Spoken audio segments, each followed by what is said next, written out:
Let's then start talking about WPF, right? So this is a 3.0 technology, Windows Presentation Foundation. I think we've all been around long. For the web programmers out there, there's a great web designer now, right? So we can actually now use Visual Studio to code stuff and this new web front end to build stuff, right? When it comes to WPF, we have something called Blend, right? And the joke I always say is think of Blend as Adobe Photoshop for WPF, right? Photoshop has a bazillion bells and whistles which allow skilled graphical designers to make things look really, really pretty. That was the last version. They doubled it in this one. Yeah, yeah. And I'm definitely not that kind of person, right? You don't want me to make it look pretty. I throw in a big button and say, there's the UI, right? But the cool thing is, using a tool like Blend, a person that gets design and really knows how to make it look top-notch, they can use this tool to build up the Zamel. They don't ever have to see the Zamel. They just use all these fancy tools to build stuff. The Zamel can then be brought right over into Visual Studio, right? And then we go ahead and hook up all the code. And again, I'll let Sal go into that demo later, but the short answer is we even use the same project workspace, right? So the designer person, he or she could open up the project in Blend, make it look pretty. I open up the same project in Visual Studio, make it do something useful, right? So that's a really big separation of concerns. Not just two files working together, we can actually split that across projects now. Make sense? Right? With different tools.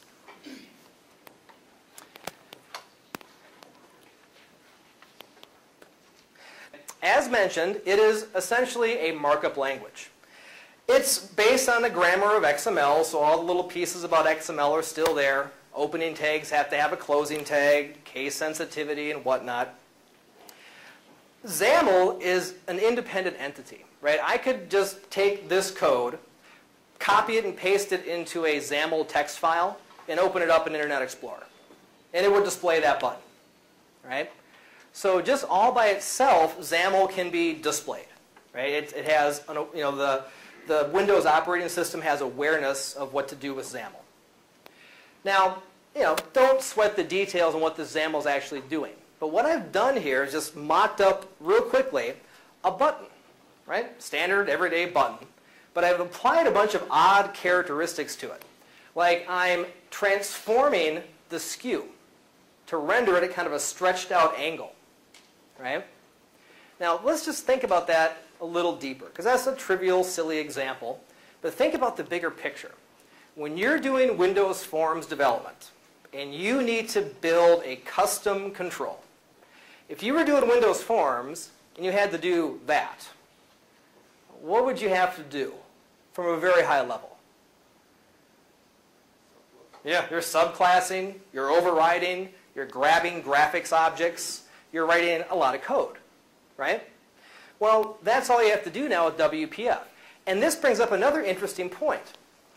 The only compelling reasons these days to build a custom WPF control library is if you need to change the behavior of the control. If you just want to change the look and feel, that can all be done through Zamel, right? So there's that separation of concerns again, right? You might say, well, I have this thing I'm thinking about called a button. But it looks nothing like a little square rectangle or a little gray rectangle, right? My button is circular, and if you put your mouse over it, it glows.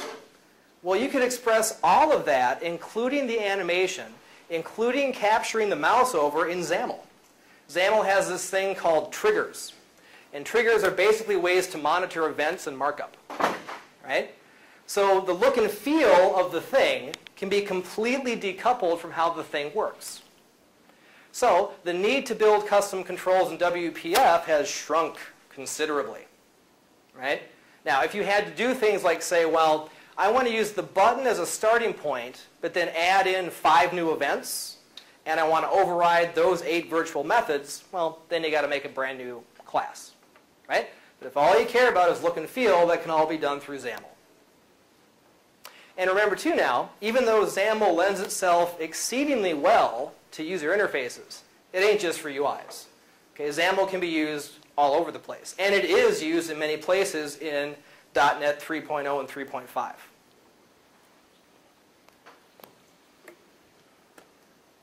Now, beyond this separation of concerns with Zamel, there's obviously many, many other pieces of WPF. Let me just kind of highlight a couple things that you might find interesting.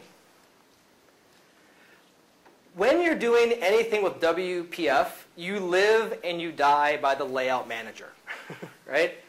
Unlike Windows Forms, where the default model was absolute positioning, you drag it on top of your designer, and you put the button exactly where you want it, and you put that text box exactly where you want it.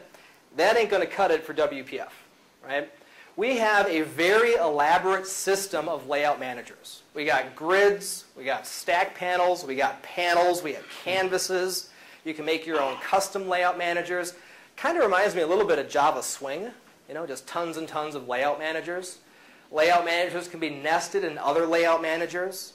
And the end result is you can build up a look and feel for your window, but that, again, can be applied to other things as well, and get very particular as to where things are positioned. So if the user resizes things, you can have control over how that's going to look and feel. Okay?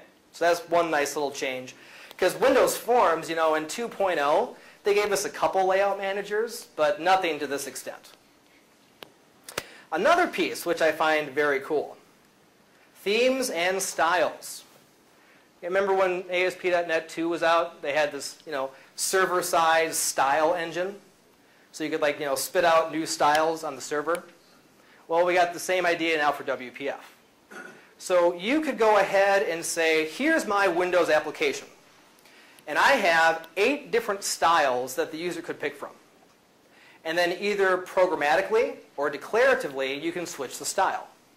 Okay? And I'll show a little demo that shows you how you can do that kind of stuff at runtime, because that's also a pretty cool feature. Another great thing is use of vector graphics. And that is a beautiful thing when it comes to the need to control how things look and feel when screen resolutions are different. Okay? Things just scale naturally, because we're using vector graphics now. We have a huge API for doing very rich document specification stuff. Think PDF, right? The XML paper specification, we have a XPS viewer right in Vista, but you can download one for XP as well. There's a whole part of WPF for doing very dynamic document formattings. Sticky notes, annotations, right? So if you need to have that kind of really rich text support inside of a Windows program, it's just baked right in. And that's another great feature too. And where at all possible, the DirectX subsystem through a little shim called milcore.dll, WPF will use DirectX as much as possible. So we're going to see a lot of performance gains, because as you're going to see through a couple of demos here, WPF is an extremely user interface rich system. Built-in support for animations, 3D renderings, 2D renderings, and so forth.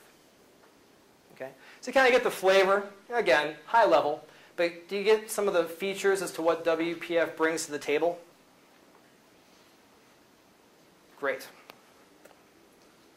Now, you might agree with me when I show you just a couple of samples that are part of Blend. And that's cool, right, Sal? That's not going to step on your toes? I'm just going to show them a couple built-in demos. Okay. Again, given that I'm not your man to do beautiful graphics, I'm just going to go to this little welcome screen where they have a couple of different samples, right? Oh, and by the way, there was early confusion. Originally, the Blend product was not going to be part of an MSDN license, but now it is. So you should all be able to get this back at your place of work. Okay?